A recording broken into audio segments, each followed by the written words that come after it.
He was in that team 11 years ago with Leon Osman, that before today was the last one to win a Merseyside derby, and you know how much it means to him, perhaps more than the others in the dressing room. I know how much it feels to me. I just haven't watched him, but yeah, he's a guy who has took the burden, not single-handedly, but he's felt every defeat. You could see it on his face. I know him personally. He struggles to go home after games. He weighs heavily on him. So to be part of it, not only that, but to captain the club to that first victory in such a long time, you can see it on his face how happy he is. But he's also keen to state that this isn't just the one thing that's happening to Everton this season. They want to move the club forward. We're not going to dwell on this, trying to move forward, but what a terrific performance and great game for Everton. Yeah, now, well, of course, when they did win in 1999, when Michael was a Liverpool player, they got the goal after 4 minutes. It was slightly earlier today. A disappointing one from Liverpool's point of view, first of all. I think so, but I don't think there was any huge mistakes. You know, I think Kabak here, he will get the blame for it. He clears his lines there, but he's got his man, really, Hammers. And then he's probably looking at that, and Richarlison's making a great run in behind him. But you see Richarlison, he's offside. And he's in an offside position. He just gets himself onside for a split second, and then he's off. Fantastic diagonal run and a lovely weighted pass, Ozzy, from Hammers. Yeah, and a great finish. And just the space I thought that Everton tried to play on Liverpool, and the space between Trent and Kabak, running off him, running in behind him for Richarlison. Got the goal really early, and it was a terrific goal from Everton's point of view. And then they had something to build on, something to protect. And then, as Seamus Coleman said, they brought Dominic Calvert-Lewin on, who was involved in the awarding of the penalty. Now, it was interesting to listen to Jim Beglin at the ground say he didn't think this was a penalty. Well, I completely disagree. I even think it was a red card as well that was maybe overlooked. But it was terrific from Richarlison initially in the build-up. Dominic Calvert-Lewin proving that his hamstrings are all OK with that run forward. And it's a decent enough shot and a really good save, I think, from Alisson. But he couldn't, you know, prevent it from falling to that space. You see that run, terrific bit of pace from Dominic Calvert-Lewin. And just there's certainly contact from Trent Alexander-Arnold. I don't know how you thought that was a penalty, Michael? No, I thought it was a penalty as well. I think you can see there Trent Alexander-Arnold hooks his leg up, he lifts it up and he almost hooks him down. And I thought it was a penalty as well. I actually thought the referee had an excellent game. He gave it first time, he went to check his decision and gave it again, and I thought it was the right decision. OK, let's have a quick word with Dermot Gallagher.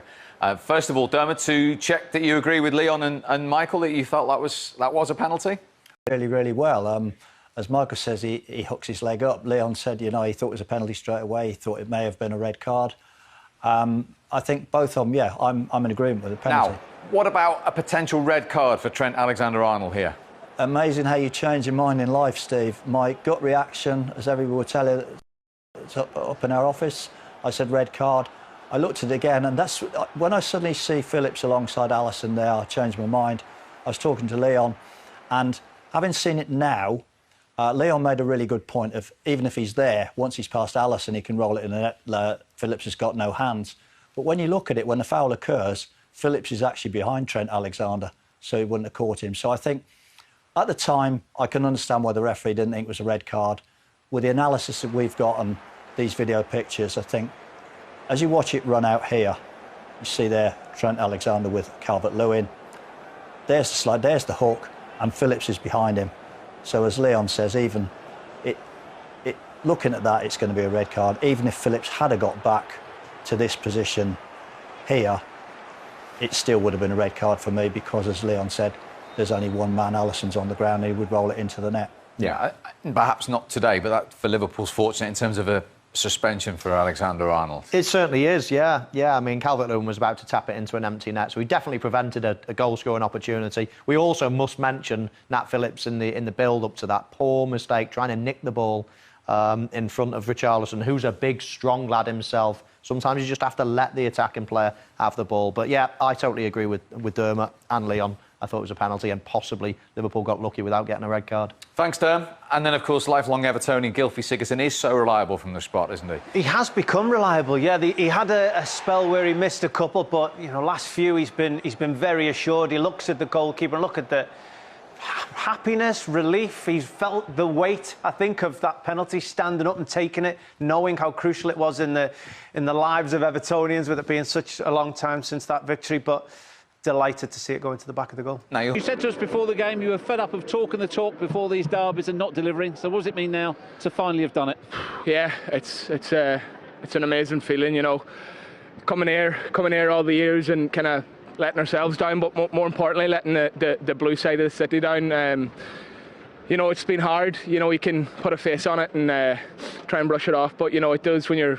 Basically, I've been in the city for 10 years. It's difficult to take, and you feel sorry for the fans. And fed up coming out with the same cliches after losing them. So, to be honest, thank the manager for the way he set us up. The players put in an unbelievable shift, and you know that was against the champions. So we're delighted. We saw the way the manager set you up. What was the key message from him? You know, just to set, for me personally, had to follow Andy Robertson. I think the last time I had a job like that, it was at Stamford Bridge following Ashley Cole about the pitch. But he's a great player, and I tried to stay with him as much as I could. And as a team, it was just to compete and try and play, break the press when we could. But listen, when you're holding a lead, it is difficult to be brave and try and play it from the back. And we probably didn't play as much as we would have liked, but we got the result.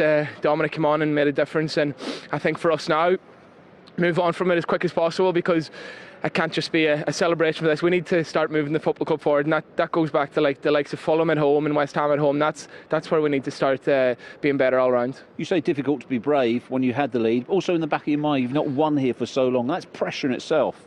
Yeah, definitely. You know, I'd be lying to you if I said I wasn't looking up the clock a few times when it was 1-0. But you know, I thought Jordan was great, but at the same time, I did feel comfortable in the match as well. So all credit and enjoy it. We got 10 days now before the next game. So that's for all the Evertonians the last number of years who've struggled.